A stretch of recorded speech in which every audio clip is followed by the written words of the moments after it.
side. Murphy shooting, save a rebound on the view.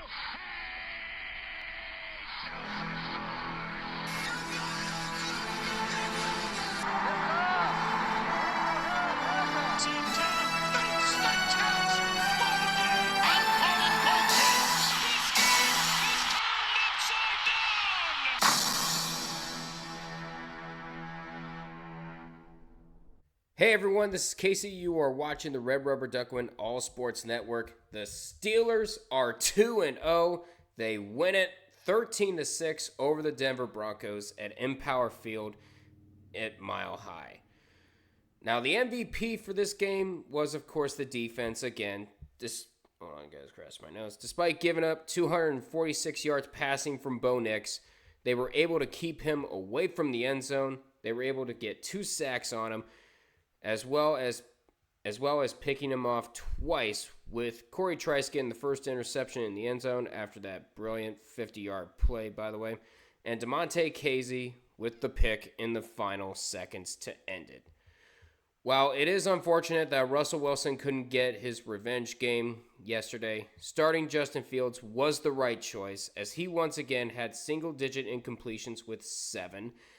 And he took care of the football once again. He didn't turn the ball over once. And just like last week, he was able to escape pressure except for a couple of occasions. In the first half, he was able to run for 26 yards and throw for 101 yards, as well as throwing the first touchdown of the season for the Steelers to Darnell Washington, which, by the way, is the first career touchdown for number 80.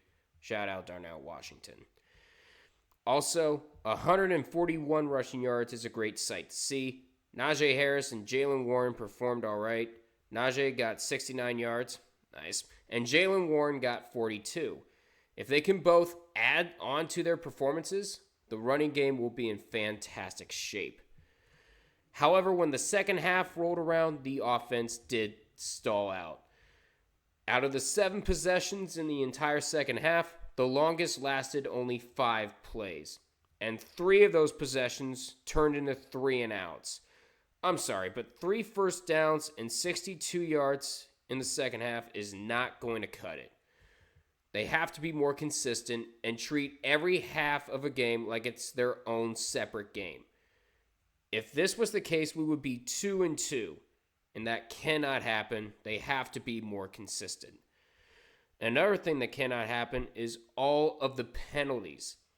They are one of the reasons why George Pickens does not have 100 more yards this season thus far than he does right now, especially with Broderick Jones getting 3 penalties in the same drive. In total, the Steelers finished with 10 penalties for 78 yards, and both of those stats are higher than last week against Atlanta. Something has to change. And a quick shout out to Russell Wilson. He may not have seen the field, but it must have been nice to be on the winning side in a stadium that is home to a team that has replaced him as the field general not once, but twice in a 2-year stint. As Fields said, it was nice to get him a win. Now, we are sitting pretty at 2-0, once again alone on top of the AFC North, but we still have 15 games left. Coming up, we have the Los Angeles Chargers, and they're 2-0 as well. Celebrate the wins as they come, but let's take it 1 week at a time.